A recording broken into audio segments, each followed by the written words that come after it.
My name is Jason. I work night security at the Ridgeway Historical Office, a 5-story brick building downtown, built in 1910. It's got that old-world charm people like in the daytime. Tall windows, iron fixtures, creaky floors. Most of it's rented out to law firms and small consultancies. But after 9 p.m., it's dead quiet. At least, it used to be. I've worked here 6 years. I know every inch of this place. The way the pipes groan, how the elevator hums even when idle, the pop of the boiler kicking in, the silence at night. It's not really silence. It's layered, predictable, until it wasn't. 3 months ago, something changed. It started subtly. Just after 2 o'clock a.m., every night, I'd hear faint footsteps from the 3rd floor. Not heavy, not boots, soft, barefoot, almost careful, like someone didn't want to be heard. The first time, I chalked it up to someone returning for a forgotten laptop. I grabbed my flashlight and took the elevator up. The motion-sensitive lights blinked on ahead of me as I walked.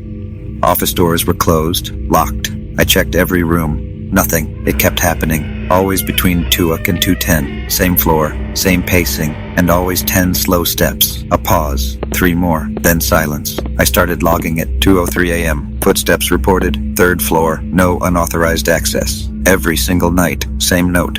I asked Marcus, the building supervisor, if someone had keys. He said that whole floor's been remote since COVID.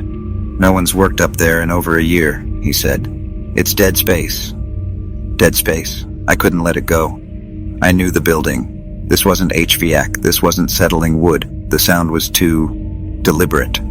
One night, I left my phone recording on the stairwell outside the 3rd floor. I let it run all shift. Next morning, I listened. 10 steps. Clear. A pause. 3 more. Then, something new. An exhale. So close to the mic, I could hear moisture. A breath. Like someone leaned in, face inches away. I played it for Marcus.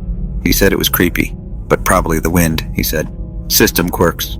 But I knew it wasn't quirks. I wasn't the only one. Carla, the cleaner, pulled me aside one night around 11. Her eyes were wide. "Do you go to the 3rd floor after midnight?" she asked. I nodded. "I hate that floor," she said. "When I'm mopping the 2nd, I hear footsteps above, and sometimes the elevator opens on its own. No one inside." That night, I didn't wait in the lobby. I stood at the far end of the 3rd floor hall at 1:55, flashlight off, just the emergency lights casting long, eerie shadows. I let my eyes adjust. The air was colder, heavy. Then at 2:03, I heard it. From behind. 10 slow, barefoot steps. I spun. Nothing. But the lights down the hall started triggering, one by one, like someone was walking away from me. I followed. Doors were still locked. The hallway empty. I needed proof, so I hid a camera in a potted plant by the elevator. Motion activated. Night vision. Fully charged. Next day, I reviewed the footage. Boring until 2:03. Then, the screen flickered. 2 seconds of glitch. Then it stabilized.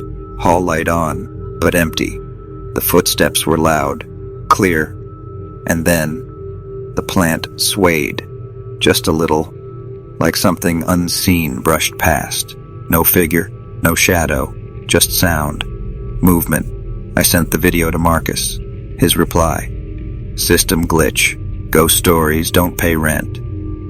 But what walked those halls wasn't a story, and I was done pretending it didn't exist. I kept working. I needed the paycheck. But things got worse. I started hearing whispers.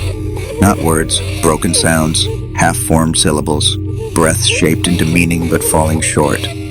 Sometimes I'd feel a pressure in the air, like something was trying to become real.